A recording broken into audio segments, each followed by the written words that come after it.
ஆதியாகமம் 13ஆம் அதிகாரம். ஆபிராமும் அவன் மனைவியும் அவனுக்கு உண்டான யாவும் அவனுடனே லோத்தும் எகிப்தை விட்டு தென் திசையில் வந்தார்கள். ஆபிராம் மிருக ஜீவன்களும் வெள்ளியும் பொன்னுமான ஆஸ்திகளை உடைய சீமானாய் இருந்தான்.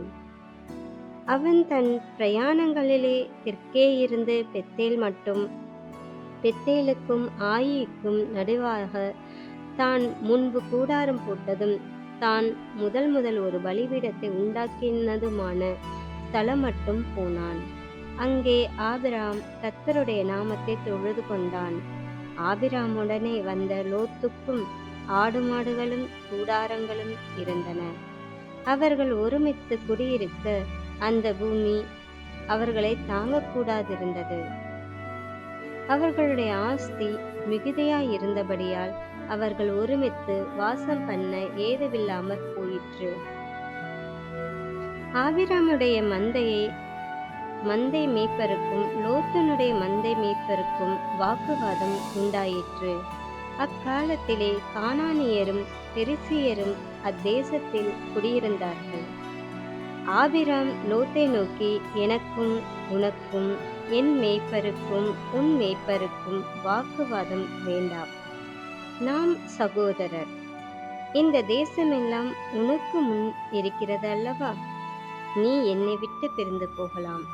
நீ இடதுபுறம் போனால் நான் வலதுபுறம் போகிறேன், நீ வலதுபுறம் போனால் நான் இடதுபுறம் போகிறேன் என்றான். அப்பொழுது லோத்து தன் கண்களை ஏறெடுத்து பார்த்து யோர்தான் நதிக்கு அருகான சமபூமி முழுவதும் நீர்வளம் பொருந்தினதாயிருக்க கண்டான். கர்த்தர் சோதோமையும் கொமோராவையும் அழிக்கும் முன்னே சோவாருக்கு போம் வழி மட்டும் அது கர்த்தருடைய தோட்டத்தைப் போலவும்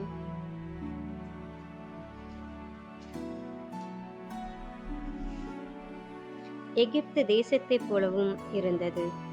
அப்பொழுது லோத்து யோர்தானுக்கு அருகான சமபூமி முழுவதையும் தெரிந்து கொண்டு கிழக்கே பிரயாணப்பட்டு போனான். இப்படி அவர்கள் ஒருவரை ஒருவர் விட்டு பிரிந்தார்கள்.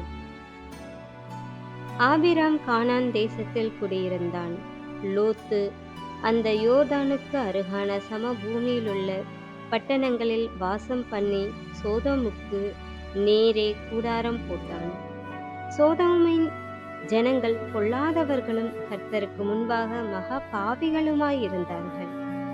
லோத்து ஆபிராமை விட்டு பிரிந்த பின்பு கர்த்தர் ஆபிராமை நோக்கி, உன் கண்களை ஏறெடுத்து நீ இருக்கிற இடத்திலிருந்து வடக்கேயும் தெற்கேயும் கிழக்கேயும் மேற்கேயும் நோக்கிப்பார்.